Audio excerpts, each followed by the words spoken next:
Será o foco o principal ativo do futuro? Estamos em um mundo que perdeu o foco, afinal de contas, o que vem a ser foco?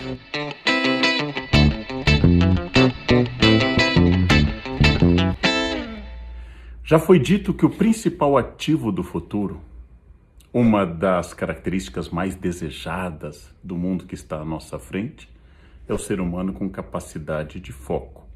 Por quê? O que é de fato um foco? Foco é utilizado pela medicina quando fala em foco de infecção. Foco é utilizado pela física quando está falando de convergência, por exemplo, focar a luz. Nós sabemos que no sentido de comportamento, o foco é a capacidade de ficar em uma ideia, um ponto, um objetivo, e a partir daquele ponto só se desviar dele se ele apresentar uma solução ou tiver tido início, meio e fim. Foco é a capacidade de levar uma tarefa ao fim. Foco é a capacidade de manter uma linha em uma conversa. Foco é começar um texto e terminá-lo dentro do previsto. Foco é a capacidade que eu tenho de não me desviar da meta original. Foco tem muitos significados, mas talvez a gente viva a era mais grave da falta de foco. Por quê? Nunca tivemos tantos estímulos. Nunca tivemos tantas coisas ao nosso redor, especialmente celulares, que trazem músicas, imagens, mensagens. Eu estou ali ouvindo uma música e entra uma notificação e eu vou ver, é de uma rede social e a minha foto foi vista. Isso se transformou hoje em uma verdadeira doença.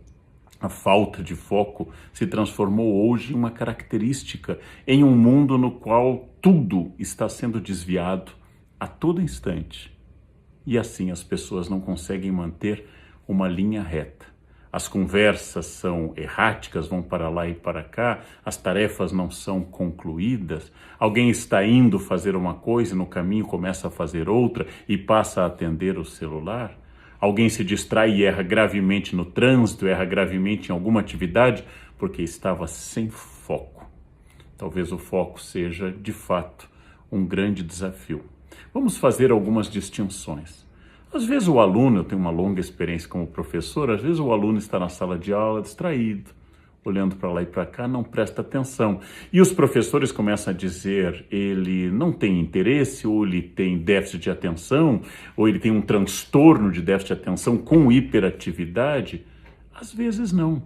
Às vezes apenas a aula é chata. Às vezes apenas o tema não interessa e essa distração de um aluno não é de fato uma doença, mas uma reação natural a algo que não o interessa. Você já deve ter notado conversando com alguém ou ouvindo alguém que quando a conversa não nos atrai, começamos a olhar para o lado, olhar para o relógio, a ficarmos impacientes. Isso não necessariamente é alguma doença, um déficit, algum transtorno. Isso é apenas a realidade de que aquilo não me interessa, aquilo não atrai minha atenção. É doloroso reconhecer, mas por vezes ou somos chatos falando com os outros, ou por vezes os outros são insuportáveis quando falam conosco, por vezes o filme é desagradável, por vezes o livro é algo que não me interessa de verdade. E graças a isso, não estamos falando de falta de foco, mas falta de interesse. Bem, eu não me refiro a isso. Eu me refiro àquelas pessoas que genuinamente querem ler um texto e gostam do texto, mas começam o primeiro parágrafo e perdem a atenção. Eis que no meio do texto começam a ver no celular outras coisas. E estão olhando o celular quando voltam ao texto e de repente há uma notificação. E aí levantam e já não lembram por que é que levantaram, em que parte estavam do texto, e se já leram aquela página ou tem que ler novamente. Ouvem uma conversa e têm um genuíno interesse na conversa, mas não conseguem se recordar do que estava sendo dito, porque enquanto alguém falava, a pessoa ficava distraída. Existem dois caminhos para este caso. O primeiro é que se for uma questão repetitiva, você realmente gostaria de prestar atenção, o tema lhe seduz, mas tudo lhe distrai, seria bom procurar um profissional. Só um profissional pode lhe dizer se é uma questão passageira ou é uma questão grave. E, acima de tudo, só um profissional muito gabaritado pode achar, se é o caso, se você apresenta um transtorno ou um déficit específico, se você tem transtornos ou déficit em relação à atenção ou hiperatividade, que você possa ser então medicado. Mas isso não pode ser espontaneamente, tem que ser com o auxílio de um profissional. Nesse caso, eu recomendo vivamente, como eu tenho uma doença, eu vou a um médico. Se eu tenho uma questão psíquica estrutural relativa ao foco, eu devo procurar também um médico, no caso um psiquiatra, que pode me recomendar tanto a medicação, como pode me recomendar um acompanhamento psíquico com um psicólogo, com um analista, um terapeuta e assim por diante. Agora eu me refiro não às pessoas que não têm interesse no tema, que foi o primeiro caso que eu citei, que não estão distraídas porque o tema é chato, que não estão distraídas porque apresentam um transtorno, que apresentam um déficit. Eu me refiro às pessoas comuns que realmente gostariam de aumentar seu foco, mas sentem que isso não é tão bom, não é tão fácil ou não é tão automático. O primeiro passo, eu tenho que reeducar a minha atenção. Por quê? Porque a minha atenção foi educada para as notificações do celular. O celular produziu, por exemplo, um mecanismo psíquico. E esse mecanismo psíquico faz com que a cada notificação meu cérebro se distraia e meu cérebro vicia nas notificações.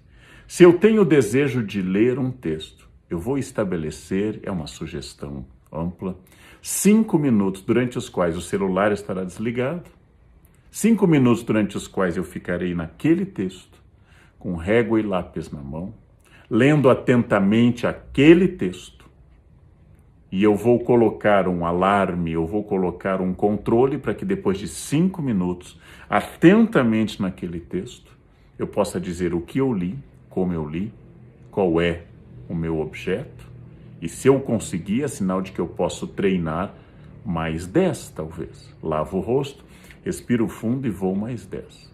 15 minutos de foco sobre uma leitura, creiam-me, hoje em dia, especialmente para quem é jovem, é uma grande conquista. Mas para isso eu tenho que afastar as distrações. Não coloco música, não ligo a televisão, desligo o celular, evito notificações e vou treinar de novo o meu foco. O foco, se não for doença, o foco, se não for falta de interesse das coisas em si, o foco pode ser treinado. E o treinamento tem que ser repetido inúmeras vezes, e eu tenho que criar um novo hábito, o hábito do foco. Imagine um mosteiro medieval, o monge tem poucos livros, e a tarefa dele é ler aquele livro. Os outros livros são pesados e estão distantes. Não há música, não há conversas, não há telefone tocando. Os monges passam semanas em cima de um texto. Esse era um mundo onde a distração era menor e às vezes considerada uma ação do demônio para evitar que alguém trabalhasse. No nosso mundo, os demônios são muito da nossa escolha. É impossível focar com as redes sociais dizendo que a sua foto foi curtida. É impossível focar. É impossível estabelecer que uma luz vá para aquilo que você quer, o foco, se você coloca televisão, está comendo, conversando com alguém, vendo uma janela que se abre para uma paisagem interessante. É impossível focar. Eu preciso focar em algo. E este é um treinamento. Eu diria que é uma reengenharia de vida. Que você ligue uma série e você decida que você vai ver aquele capítulo daquela série, bem concentrado, sem interromper. Terminou aquele capítulo, terminou aquilo, desliga, respira, pensa no que você viu, vá ao banheiro, olhe as notificações, olhe tudo que aconteceu de fundamental no mundo. Então volte, se quiser, veja outro capítulo. Quando eu vou vendo sistematicamente uma maratona sem pensar em cada capítulo, meu cérebro vai perdendo a direção. O cansaço, o aspecto monótono, a repetição de imagens e de textos tendem a fazer o cérebro desviar. Tudo isso é um esforço, uma reeducação. Foco é uma conquista. Algumas pessoas têm mais facilidade na concentração, outras têm menos. Mesmo naqueles que têm mais ou têm menos, tem oscilação ao longo do dia. Você tem horários mais produtivos e horários menos produtivos. Há oscilações ao longo da vida. Há momentos mais focados e menos focados. Mas dentro dessa oscilação, você tem que ser capaz de empreender uma tarefa do início ao fim e verificar se você está conseguindo esse exercício repetitivo e constante. O cérebro é uma máquina de repetição. O déficit de atenção e o transtorno, todos eles têm uma base psíquica, às vezes até neurológica, que deve ser examinada. Mas tirando isso, eu volto a insistir. O foco é uma escolha, o foco é uma opção, o foco é uma entrega para uma tarefa. E por que ser focado? Você vai ler melhor, você vai ver melhor sua série, você vai prestar atenção em uma conversa, você vai aprender a entrar em um tema e ficar nele, e ficando nesse tema bastante tempo, para que você possa repetir, pensar, traduzir o que você quer e ficar uma pessoa mais atenta, mais eficaz e eu diria até menos cansada, porque parte do nosso estresse é ir de um ponto ao outro sem levar nada adiante. Uma tarefa de cada vez quando possível. Uma tarefa com início, meio e fim, quando possível. Avalie seu desempenho e veja se você pode com 5, 10, 15 minutos. Eu tive uma escola de concentração na minha vida que foi o piano. Quando você tem 7 ou 8 anos, você estuda 15, 20 minutos e é um inferno. Aquele tempo não se acaba. Conseguir meia hora de uma criança estudando é extraordinário. E aí você estuda 3, 4 anos, você já tem 10, 11, 12, você passa a estudar 1 hora por dia.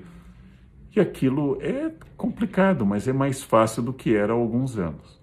E aí você chega a 15, 16, 17, você está estudando 2 horas, 3, e de repente, o pianista já com 8, 9 anos está estudando 4, 5 horas, quase sem intervalo, e consegue, porque é um exercício crescente, como se fosse um exercício físico, de colocando mais peso. Estudar um instrumento musical, um excelente exercício de foco. É uma escola de foco. Você precisa ficar prestando atenção naquilo. Eu posso treinar isso com música, eu posso treinar com leitura, eu posso treinar com filmes. Ficar olhando em um tema, prestando atenção a tarefas que eu preciso, às vezes, ampliar minha visão. Se eu estou com 3, 4 crianças na praia, não dá para focar em uma. Mas, obviamente, eu vou focar naquelas que me interessa proteger. Eu preciso, às vezes, ampliar e, às vezes, diminuir. Mas é essa capacidade como se fosse a lente de uma máquina, o zoom de uma máquina fotográfica, que você aumenta ou diminui, e por isso a imagem fica nítida ou fica embaçada. Eu preciso treinar o foco. Isso é fundamental.